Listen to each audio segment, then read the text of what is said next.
Well, welcome back to, and this is our final session for the day where we're discussing reinventing the operating model.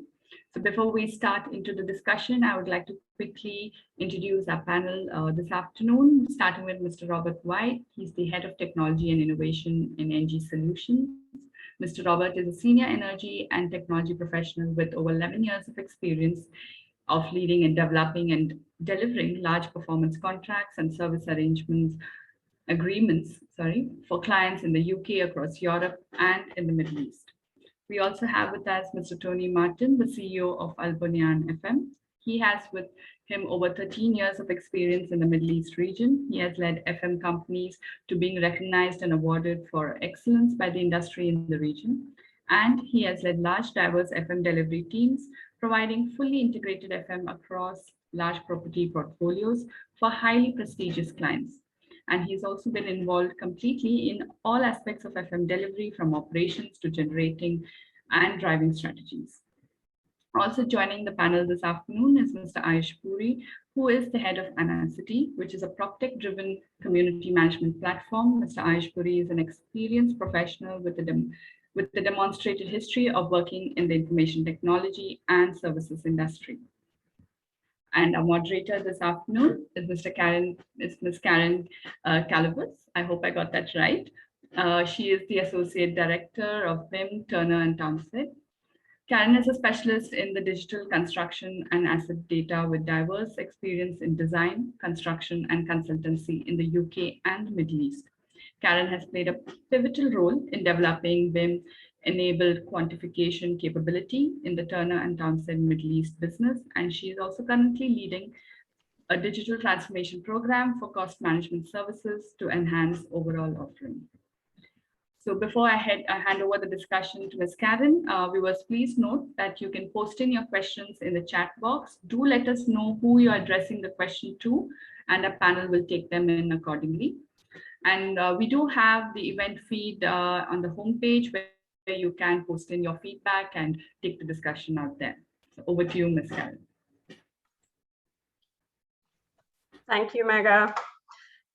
Nice to be here today and look forward to getting into the discussion, as there's so much to talk about.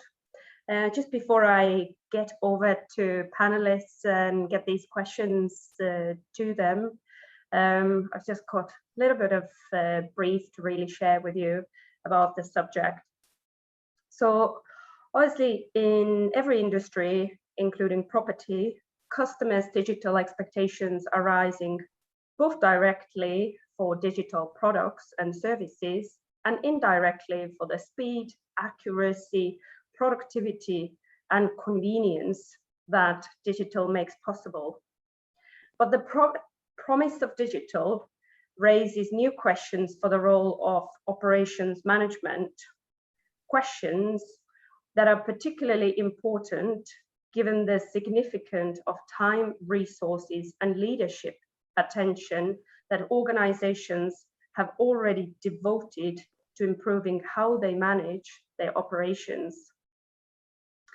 Furthermore, in just few months in mid-2020, the COVID-19 crisis brought about years of change in the way companies in all sectors and regions do business. Companies accelerated the digitization of the customer and supply chain interactions and their internal operations by 3 to 4 years. And the share of digital or digitally enabled products in their portfolios has accelerated by a shocking 7 years. So businesses set up solutions in speeds they didn't think possible and expect most of these changes to be long-lasting, and are already making the kinds of investments that all but ensure they will stick. So funding for digital initiatives has increased more than anything else, more than increases in costs, the number of people in technology roles, and the number of customers. So obviously, to stay competitive in this new business and economic environment, It requires new strategies and practices. And at this point, I'm going to turn over to the panel and get their insight in the matter. So obviously, if you have questions throughout, just pop them in the box and I will add them in during the discussion. So I'm going to start with Tony today, and I would like Tony to address how has technology, also with the impact of COVID and the acceleration this has created, changed the business model in the operational phase, and what are the opportunities that have opened for you as service providers? Okay, thanks, Kaarin. Has the business model changed? Well, I'm probably the old school. I don't think the business model itself has actually changed. Maybe the execution and the implementation of it has changed, but the model would remain the same. I think everyone listening to this presentation or discussion knows both sides of facilities management being hard or soft services. Hard services we can do remotely. We don't have to interact that much with tenants or clients or end users. But when you look at the soft services, that's where contact comes in place. And I think this is where the COVID acceleration, parenthesis kicks in. How do we get past that side? Technology, yeah, Zoom meetings, Teams meetings, more adherence to SLA KPIs. They're all up on the screen now in front of you. Everybody's sitting around tables, looking at them, discussing them, paying much more attention to the actual delivery, the detail of the SLA KPI, where I would suggest in the past, it was in a meeting room, there was a 40-minute schedule given, and a lot of it was just paid lip service to, boxes were ticked, and agreements were made. I don't think that happens anymore. I think that these are all sent out 3-4 days, pre-meetings, Zoom meetings in much more detail, and explanations are found or sought after from the service provider. So the technology there is with the Zoom. When we look at technology within end users, again, we have to consider hard FM or soft FM. How do you implement technology to soft services? How do you program someone to use a brush or a mop or etc.? You can't, you need a person. I know we see all these excellent robots in Dubai that go about the malls and whatever else. However, I don't think they will take a hold in any way soon, to be honest. I think soft services will remain very manual, will remain very hands-on. But there is technology out there, far too numerous, I think, for me to discuss at the moment. Hard services, as we know, is a totally different concept. The technology is there. We are just making it much better. The problem was price. End users, tenants, clients, whoever, were not prepared to pay for it, these remote services. It is now being looked at differently. I'm sure this will come on to discussion later on. It was seen as a non-necessary luxury. I think now it's become a necessary need for most, especially the larger developers and the larger construction companies. The opportunities that we have within FM are absolutely numerous. I think we all know the opportunities that are coming up, especially within, as I said, the remote reporting, soft services. We have now had to deep dive. So we now go back to the business model. I will accept that we've all had to deep dive and look at the business models due to COVID. How are we doing things? How can we do it better? How can we do it more hygienically? How can we reduce contact? How can we make these environments much safer for our end users? Whereas before we did do it, however, we now need to take into consideration COVID-19. Air quality, viral clean, much more duct cleaning. The amount of duct cleaning we've been asked to do over the past 8 months is absolutely crazy. People are taking much more notice of what is floating through the air. Systems are becoming more efficient. I could go on and on and on, but it's not only my discussion, so I'm sure you'll pass it on to someone else. Thank you. Thank you, Tony. And I guess at this point, I'm going to go with a very much the same question to Aayush, because Aayush is from solution provider and has a bit more of a community management perspective as well to add in. So yeah, Aayush, if you can take the same question, how has business technology changed the business model and in the operational change from your perspective, and what kind of opportunities have opened up for the solution providers? Sure. Very interesting question, Kaarin. Thanks for that. And I think I'll try to answer this in the best way possible. So, Kaarin, real estate has been one of the last adopters for technology, right? Real estate, facility management, property management companies. There's a lot of resistance in adopting technology in real estate, unlike many of the other sectors. The reasons for this are two, essentially, right? Traditionally, we've been a non-tech industry. I think the stakeholders have been very successful without digitization. Secondly, real estate doesn't really attract many millennials, right? It doesn't attract many youngsters. I think they'd rather move to more enamoring industries like your FMCG, banking, fintech. However, the encouraging thing is that real estate is one of the last industries to be disrupted by technology. As you rightly mentioned, right, COVID is one of the huge factors that's given PropTech an opportunity as a solution provider, as one of the tools. We also have a huge push from the government and the customer awareness. I think these three have really accelerated the pace of digitization. And this is what is changing the business model for us as solution providers in the operational phase. To elaborate on some of them, I think COVID-19 outbreak has led, as you rightly said, to the largest and the fastest shift in the human behavior. McKinsey's report mentioned that we've vaulted actually 7 years forward in the last 8 weeks or 4 months on business and consumer digital adoption. Right, so that's one of the huge opportunities that's opened up for us as solution providers to now go in there with ample amount of opportunity in this sector. Right. For example, your work from home actually became work from hometown, which led to higher vacancy in your residential apartments across the metro cities. Now, this provided us an opportunity to tap into the residential rental business. So definitely the road to recovery for COVID-19 is going to be digital.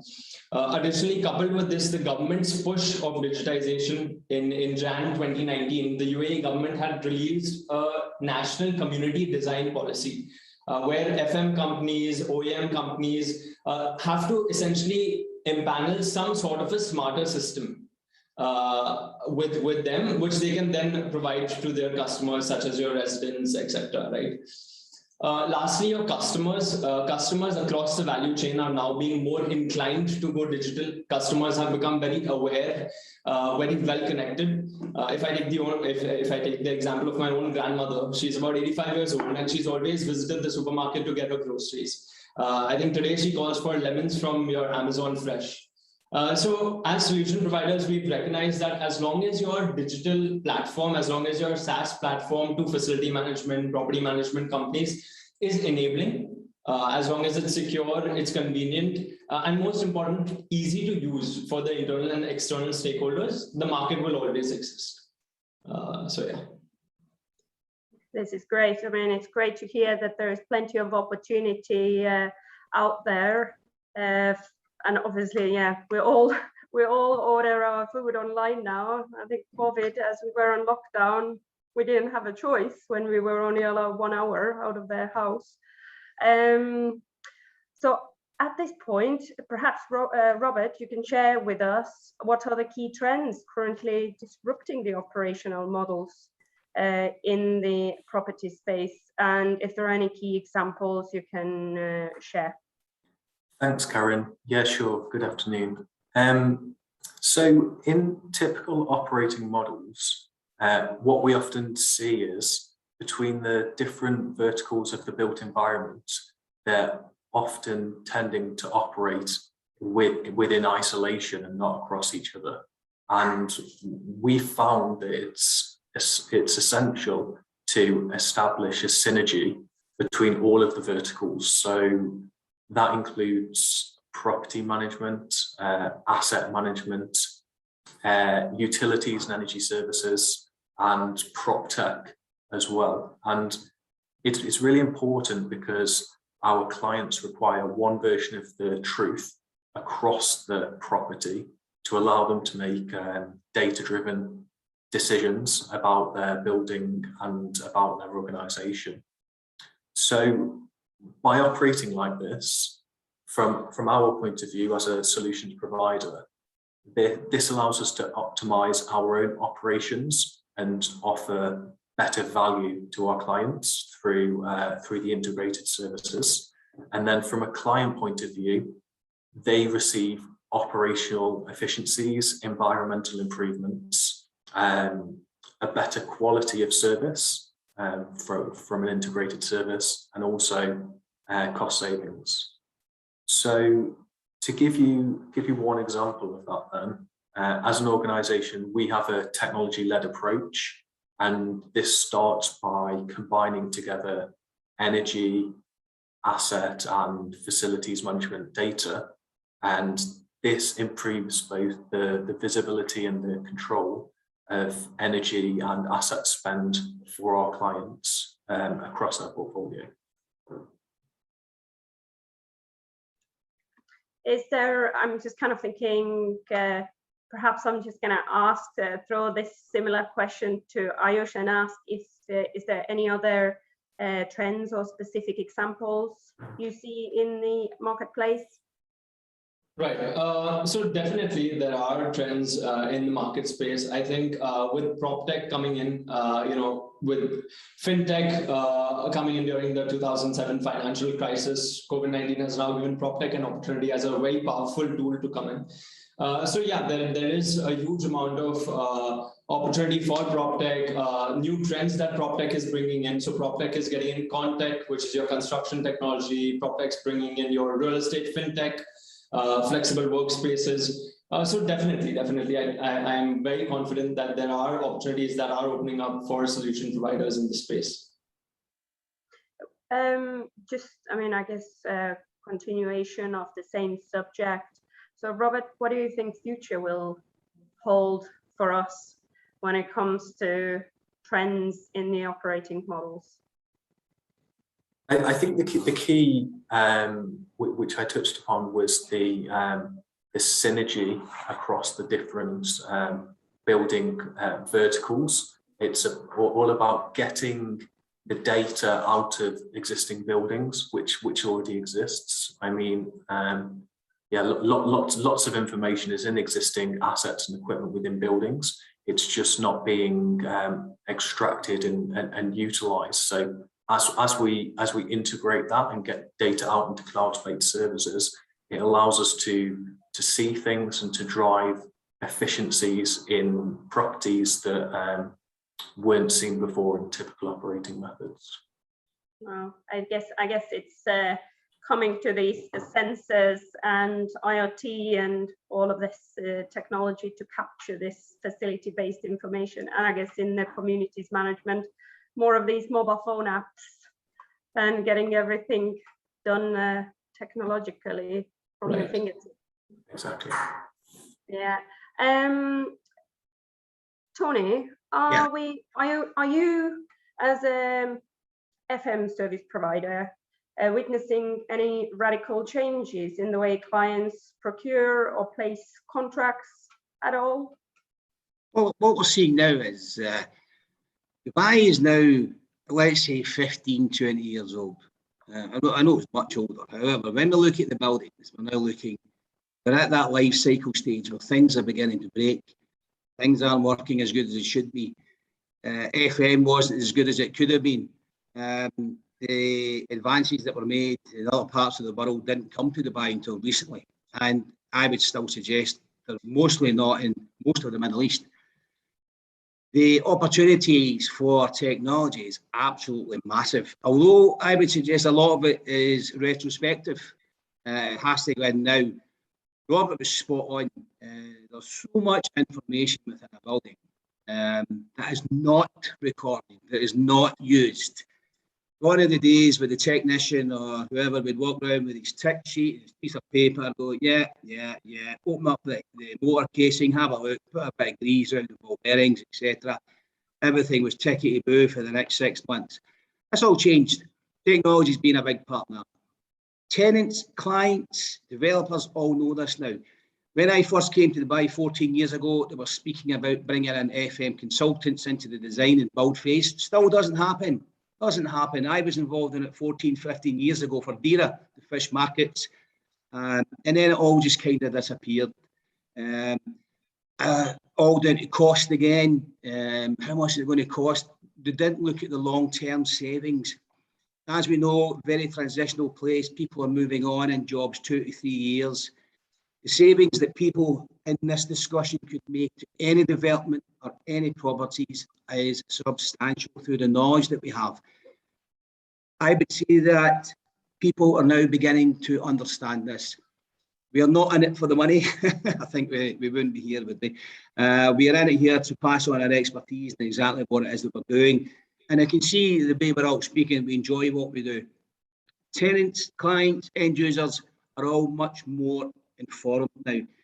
COVID has made sure of this. When we attend meetings, when we go over contracts or scopes of work, they want to know the absolute detail. As I said with SLA and KPIs, it used to be a lot of lip service and ticking the box, cup of tea afterwards, and we all moved on for the next year. What I'm noticing, Kaarin, is people are much more informed. They are learned. They are doing their research into facilities management. They're doing the research into what they should expect. And that is only improving our business. Interesting. I guess all of this data is getting to people, and all of us staring at our computer screens a lot more to immerse in this data and knowledge. I mean, it's good to see that it is getting also down to contracts and kind of the way people procure services. I guess now I would like to, obviously as the businesses are changing and molding in this fast changing environment, I just want to look into some of the challenges that businesses face when trying to deal with all of these changes in technology. So I'm going to go back to Aayush now and get you to take us through what are the challenges in changing one's operational model, and when should one risk or not risk changing it? Right. So I think a successful change in your operating model will come in when you as a company, as a business, realize that your model needs a fundamental change, right? So there is no right time per se to change your operating model. I think business models evolve every day, right? You wake up every morning, the world is evolving. Your business model should evolve as well, right? Especially after COVID, I think watches are now moving much faster. Businesses are having to restructure under extreme pressure and circumstances. And this risks the businesses to drift away from their long-term goals, to achieve these long-term goals that they had set out for themselves. So I think it's very important for your facility management, property management, OEM companies to systematically review, redesign the business model that you already have, and then ensure that your operating model is effective. Right. So if you do think that your current business model is redundant, I think changing your business model now is inevitable. Right. If you don't do that, someone else will come in and disrupt it and get the first mover advantage. Right. So they'll actually get a competitive advantage by using some sort of technology, disrupting the current space that you're functioning in. And if I can give an example, actually the story of Kodak, right? Kodak is a photography, videography company. That's something that comes to mind. And it does supplement this brilliantly as well. So Kodak actually enjoyed unmatched success in the 20th century. I think the entire 20th century, they had captured about 80% of the market share.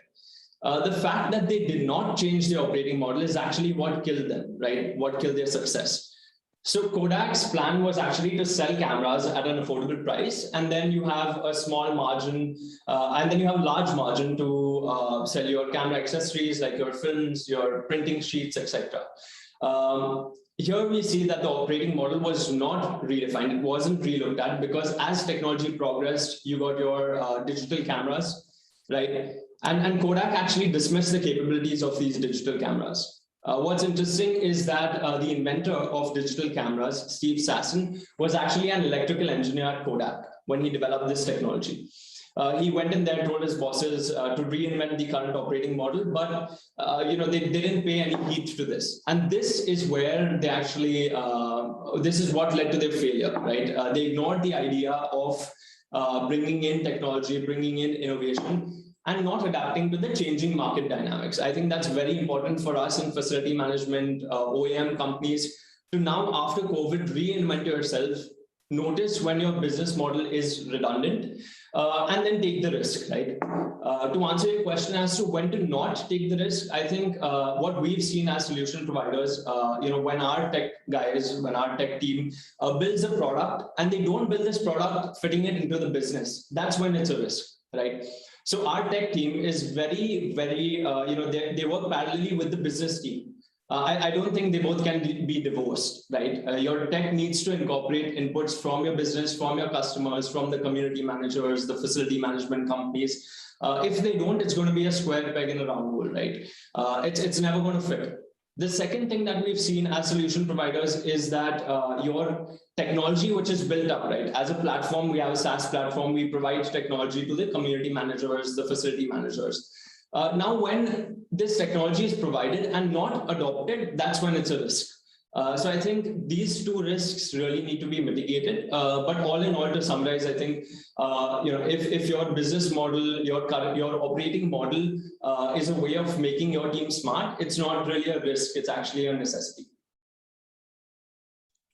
Great. Well, I guess there is actually a quite relevant question, related question coming again for you, Aayush, as you were talking about challenges in one's operating model. We've received a question here, and it's really about, does the size of a company matter when it comes to digital innovation? So I'm going to answer that as as a startup that we function.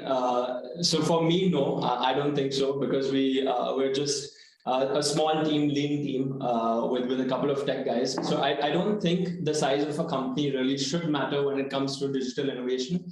And part of the answer lies in the economics of digital innovation, right? So it's honestly never been as easy, as cheap to launch any sort of digital product, digital service. You have your marketing platforms like Google, Facebook, Instagram.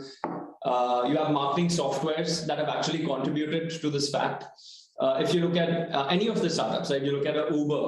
Uber was launched with, I think, a very lean team. They did not have as many resources as the other global car companies had. And it's very interesting to see how they actually outcompeted the big companies when it came to digital innovation.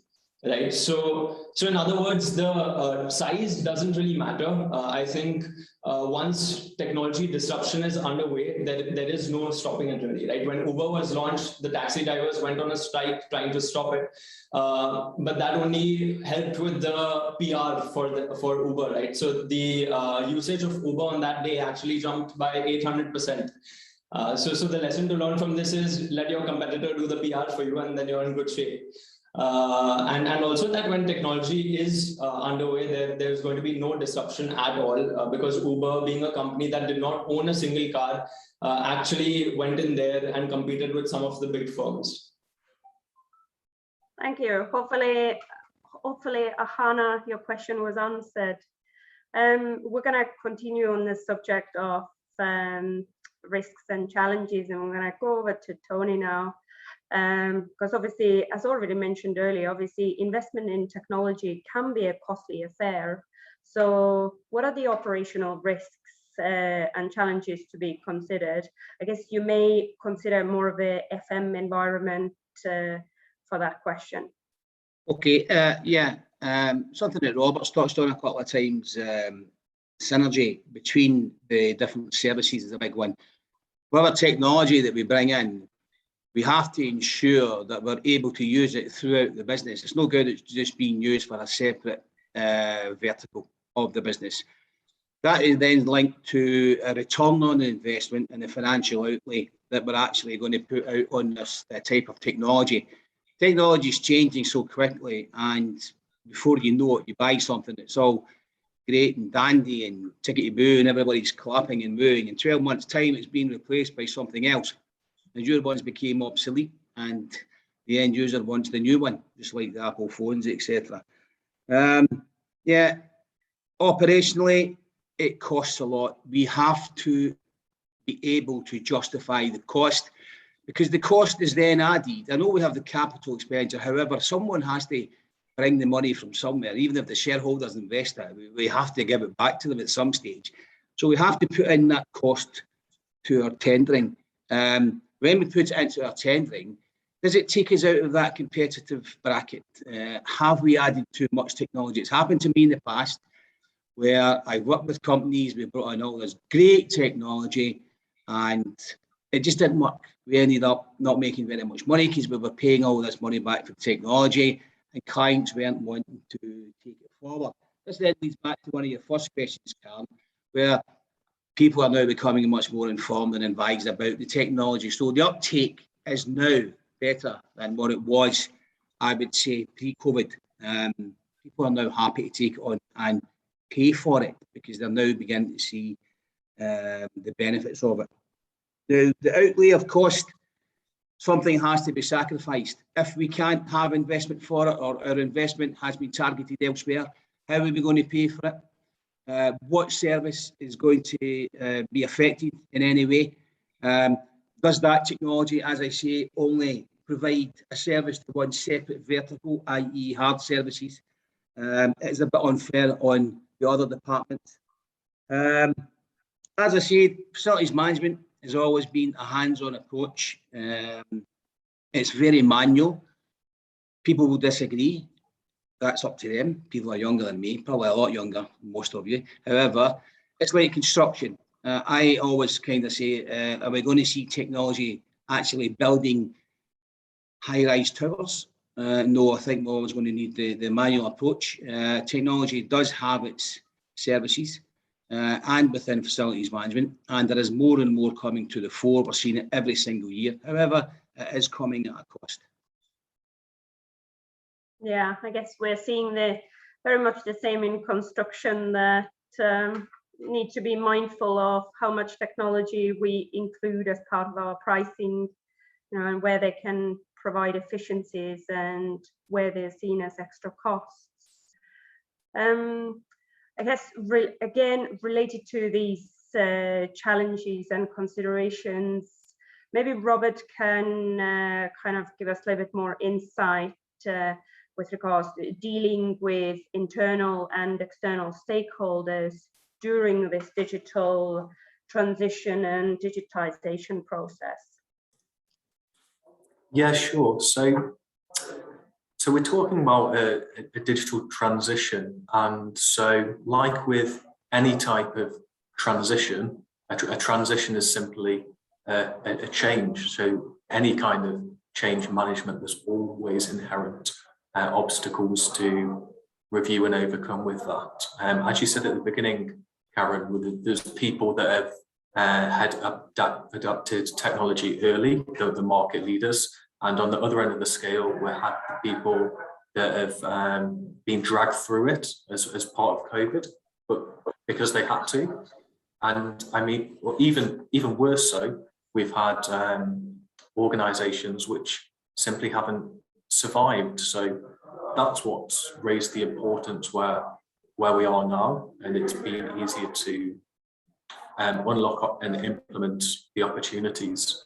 But you know, as with any disruptive technology, one of the biggest challenges, and in this region as well, particularly, is the market adaptation of the technology.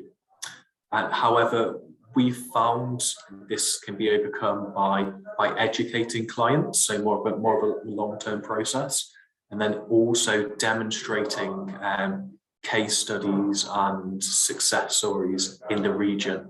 Certainly helps with the transition.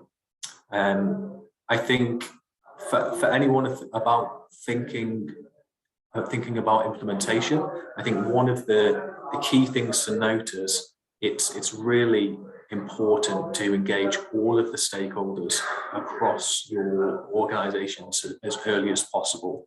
with this type of implementation work. Be that the senior management, be that IT, be that operations, everybody has to be on the same page. And this will help support the delivery and all of the change management that's required for the implementation and the transition. But finally, I would say that the deployment of technology within the workforce, it's actually become a lot easier now that we're in a generation, for example, where everyone uses a mobile phone. You know, because of this rapid uptake of technology we've seen in the last 10 or 20 years, resistance to change is much less of a problem than it probably was 5 or 10 years ago. Great. And you know, while you've been speaking there, I've had a question coming through for you, which is right up your street. I would like to think so. How is the energy industry using innovative digital technology for a sustainable future?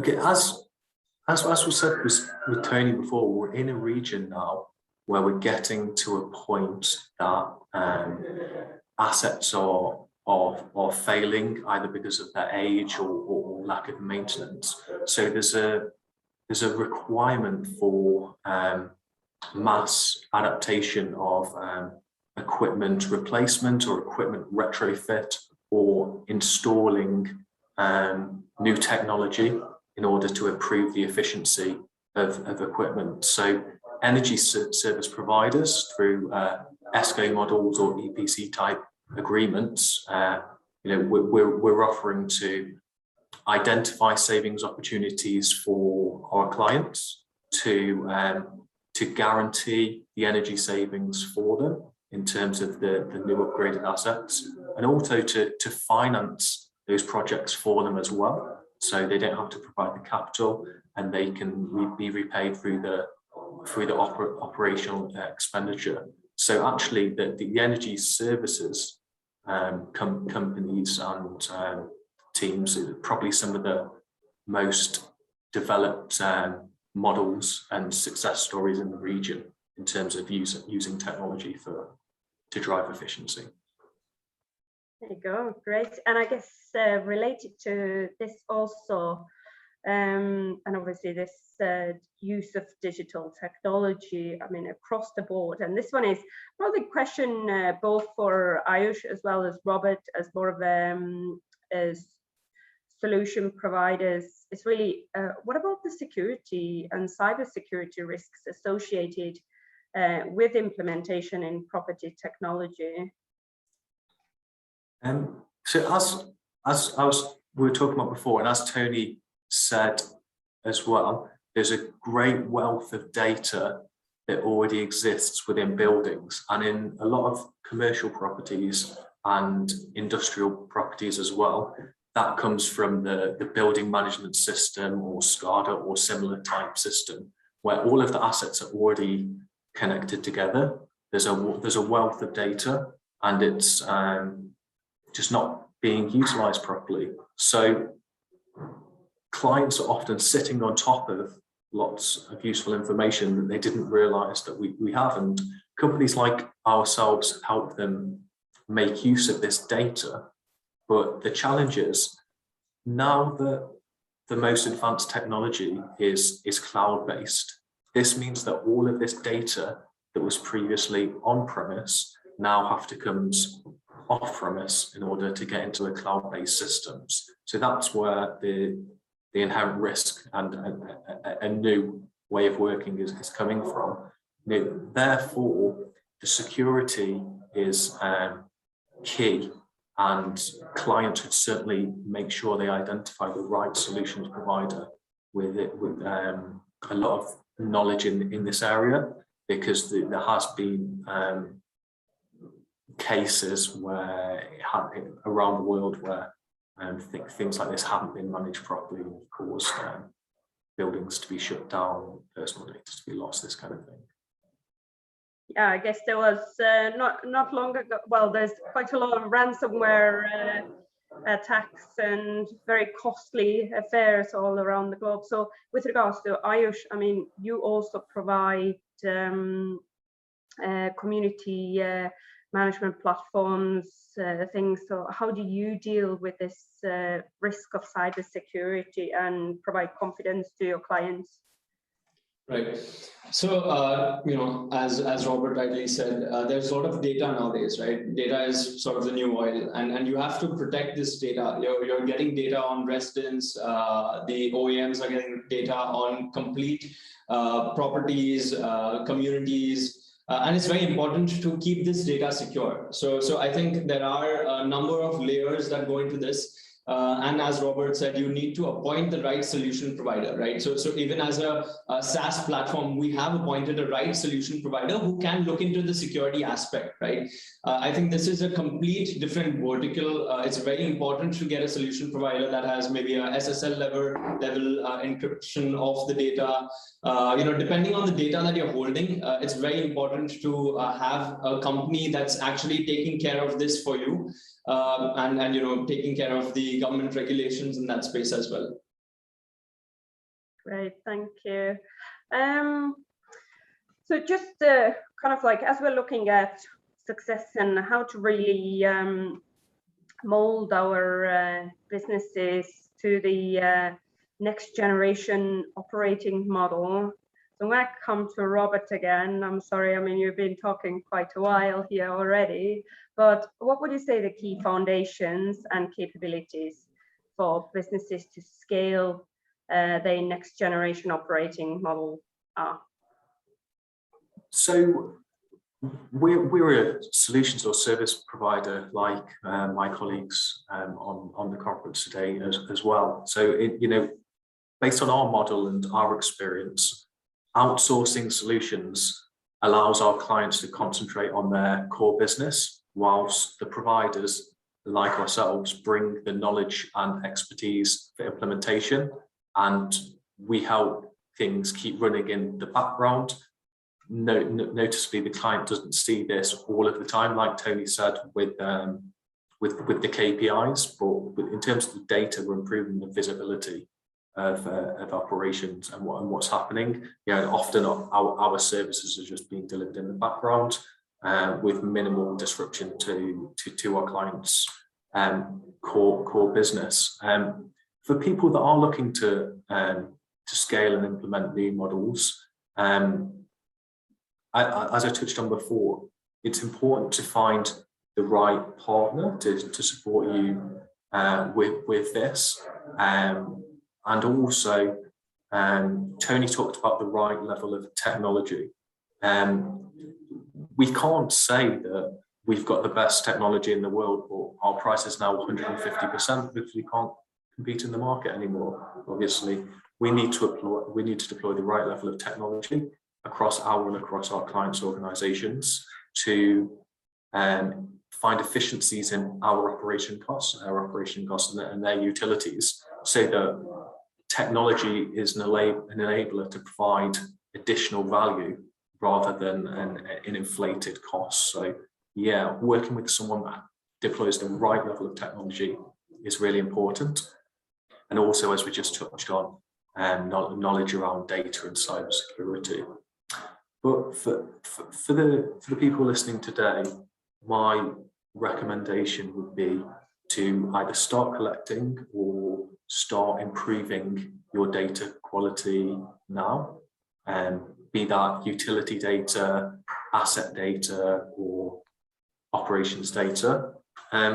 Also to consider some of the next generation operating models that are available in the market, such as we talked about the energy performance contracts, but also other different types of performance-based contracts. So a lot of solutions providers offer to transfer risk from the clients in terms of their operations, and also to provide guarantees on outputs, like we talked about in terms of the energy savings. And then finally, the fact that financing is available for these types of projects should there be any challenge with capital expenditure. So I recommend that they're the things for people to consider who are looking to scale their new operating models. Right. Tony or Aayush, do you want to add anything on this point with regards to, key foundations and capabilities to scale your next level operational model? No, it's good. I'm going to come to Aayush now, and obviously as we're scaling up and digitizing, what does it take to deliver breakthrough customer experience? As I'm sure you must be doing it day to day in your job. I'd like to think so. That's bread and butter. So hopefully I can answer this in a good way, as my clients will, I'll have them calling me after this. So I'm going to focus on the Dubai and UAE market specifically. I think they've innovated, delivered superb experiences to customers than most of the other mature markets out there, right? Even your government applications, their smart systems are so advanced, right? So modern, so sleek. To supplement this, the UAE government had actually released that national community design policy, as I mentioned, for building happier communities, right? Building smarter systems. So as a country, they've actually developed a clear vision of their entire customer ecosystem. And now they have the ability to control this experience for their customer. So I think as businesses as well, we need to take inspiration from this. It's very important for facility management companies, OEM companies, to take into account their customer happiness, their customer journey. It really needs to be paid attention to. Number one, because this would obviously give you a huge competitive advantage. Nowadays in this industry, your customers are demanding high levels of services. Customers, for them, the agreeable time for query resolution has actually shrunk at a very, very fast pace, right? Now, despite this, at ANACITY, we've actually seen customers that are ready to pay higher prices for better products, right? So there is being, in spite of them being demanding, there has been a large shift in their behavior where they are now ready to pay for higher, for better products, for better services. And this is very important for your facility management, property management companies. Secondly, you need to understand the data that's coming in, right? So as you're getting customer insights, if I can take the example of ANACITY again, our platform has been built with about 17,000 customer meetings. So these are community manager meetings, facility manager meetings, not to pitch the product, just to understand what exactly are the pain points, and then action it, take that into account, action it in the shortest possible time. Reason being, if we can't action the feedback that's coming in from community managers, facility managers, we won't be able to call ourselves as solution providers, right? We'll not actually be able to solve any solution. So to answer your question, to deliver breakthrough customer experiences, I think one, you need to capture your customer feedback in real time. You need to action it in real time as well. And your technology needs to be more sort of pull rather than push, right? So there are a lot of great SaaS platforms out there. There's a lot of great technology out there, but it needs to be easy to use, right? So your customer will only be happy about it. They'll only enjoy sort of the software if it's not pushed onto them, if they actually pull it, both internally and externally as well. Great. I think I'm going to come back to Tony now. Before I have a question for Robert, but I'm going to give you a little bit longer break. So, Tony, just to kind of wrap up or kind of summarize the subject, really, if much of what we do today is going to be automated and straight through processing takes over our operations, what is left for managers? What is left to manage? Nothing. Straight through processing works in certain industries or technologies, whatever. It won't at this moment or in the foreseeable future work within facilities management. Someone has to be there to deliver. No matter how much technology we put in place to read the data within any property or building, any system, It can tell us what's going on, what's going wrong, what's going right. However, that technician still has to go out and maintain the system. He has to do his PPM. What it can tell us, it can reduce our reactive calls, it gives us corrective maintenance, we be proactive, it will reduce the call-outs, it reduces lots of things. However, we still need that person to be able to attend site and to carry out certain tasks that at this moment machines can't do within individual properties or developments. What do we do? No, it won't happen for the foreseeable future. The technologies are great. I'm inundated daily, weekly by new technologies. As I said, they're constantly being upgraded, and they are great. Some of them are superb and well worth their money. However, some are flash in the pan, and we really have to be careful what we are asking our clients to take on board. But straight through processing facilities management, no, not for the time being, I'm afraid. It will take a considerable time. It's not happening anywhere else in the world that I can see. So I can't see it working in this region again for some time. Right, I've got quite a few questions now coming through from the audience. So let's go back to Robert for a moment. How does digitization improve operational resilience?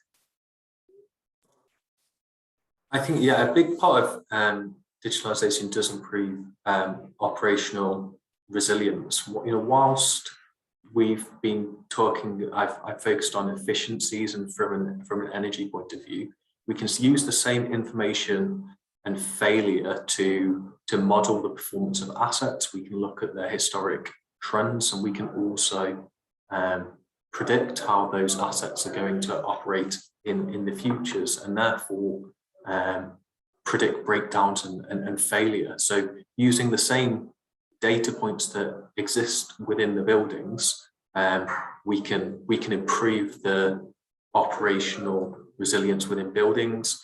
We've got case studies where we've decreased breakdowns by 26% using the same technology. So the data source is exactly the same. It's just the application, whether we're looking to improve efficiency or predict breakdowns, or both for our clients, which is where is of interest. Yes, there is another question here. It's about, this is for Aayush. Software as a service platforms are generally have a high overhead costs. What are the ways to offset this? Right. So I think the cost comes in when you're talking about technology. With technology teams coming in, the tech team has to be very large when it comes to a software as a service. Yes, you are a tech company, so you don't have many people on ground, but then you have a lot of people in the back end. So you have a huge tech team. I think that's where the cost actually hits the company. But then again, tech is not a short-term investment, right? If you don't invest in tech, then it's going to be a costly affair. So I think investing in technology is very, very important. It is a risk, it is something that cost does need to be taken into account and borne by a company. Because frankly, technology it's not an option anymore, right? It's the need of the hour. Instead of maximizing your short-term profits, maybe getting in technology will actually help you build a strong immune system for your company. So the cost comes in with the tech team, but that's something that does need to be borne as a SaaS company. Thank you, Aayush. I also have a question here for Tony. How is facilities management transformed by IoT? Massively. Absolutely massively, and I'm sure the guys on the panel will agree with that. Especially if you look at the UK, where on your way home you can turn your radiators on and you can turn your radiators off, or you can put your lights on and open doors and all sorts of things.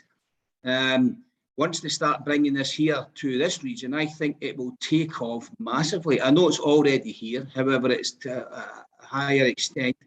Once they start trickling down to individuals or to individual properties, it's a massive thing. It really is. IoT I just can't speak highly enough of it, especially for facilities management. It might put a few of us out of a job, but at the end of the day, it's worthwhile.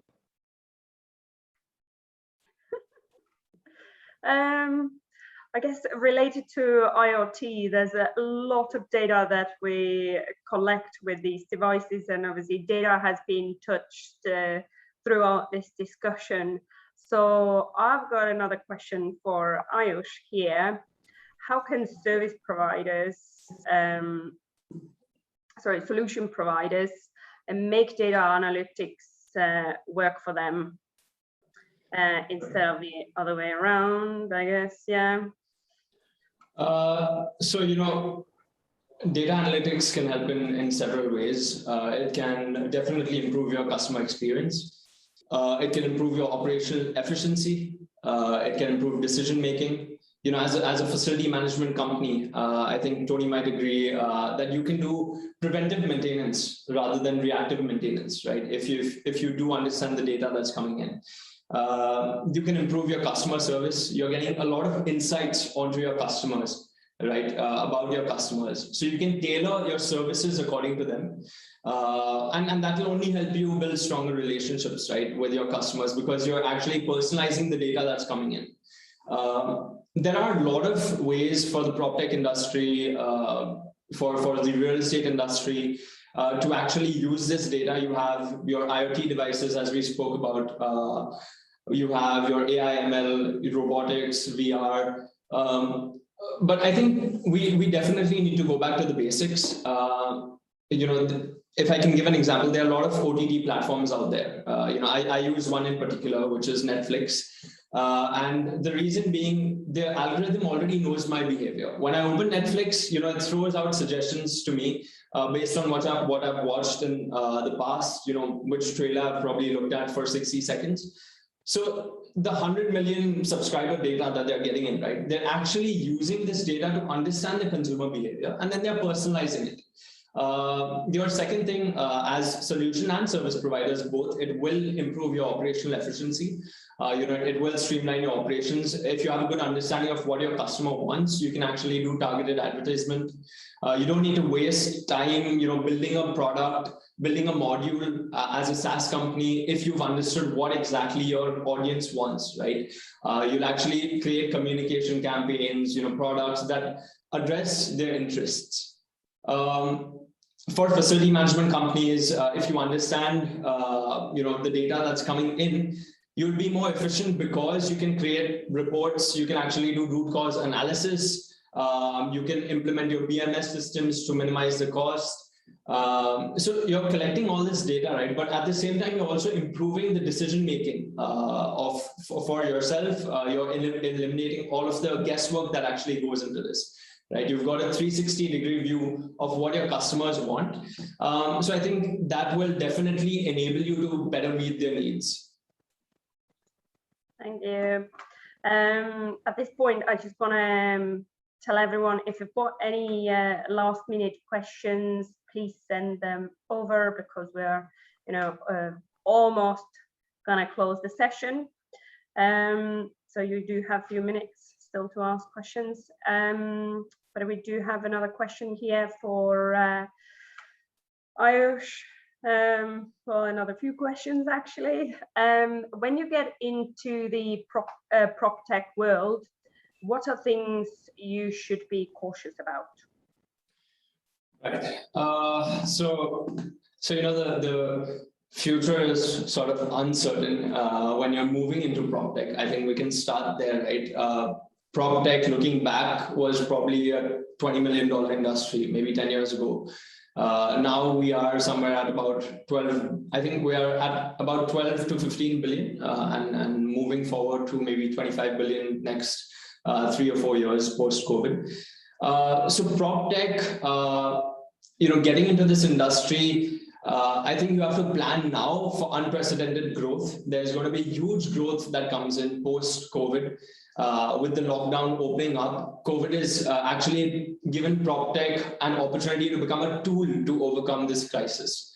right? So there's going to be a huge amount of reliance on technology. So as a prop tech company, this industry is just going to gain more momentum. I think we need to realize that, recognize that, plan our business models, plan our operating models with keeping this into account. You know, with your VCs, private equities, corporate investors betting big into this industry, there will definitely be a cradle to grave availability of capital. So you can use that to build products better using your AI, robotics, VR, to provide better experience for your customers, and even understand in the future, right, how PropTech is going to sort of face up.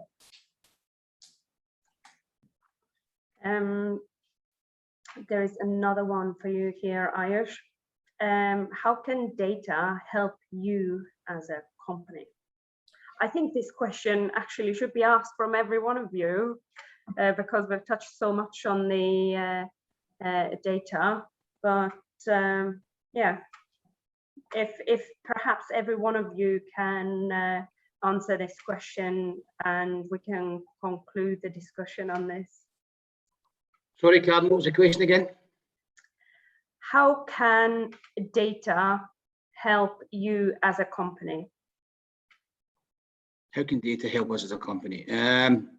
Business efficiency, more efficient processes, save a lot of money, help customers, give a better customer service, be able to link up with our partners like Robert and Aayush more, drive down the cost of new technology, bring it more on board, get everybody used to using it. That alone, the actual circle that brings in, it brings in the life cycle of all the properties. It helps our climate. I think I've just covered everything there, to be honest. Robert? Yeah, Tony covered a lot there. I would just add to it though. There's a famous quote or saying, which is, "Without data, you're just another person with an opinion," and that's been the challenge for a lot of our clients. Is they've had a lot of opinions from lots of different stakeholders, but they haven't actually known what the truth was.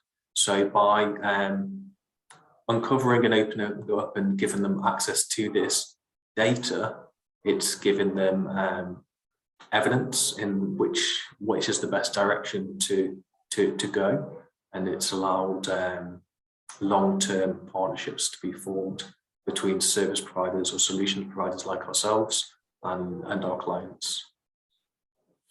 Thank you, Robert. And we're going to finish up with Aayush, the same question to you. How can data help you as a company? Sure. So as a company, for us, data coming in from the OEMs, from the facility management companies, essentially helps us build models that are actually beneficial for them.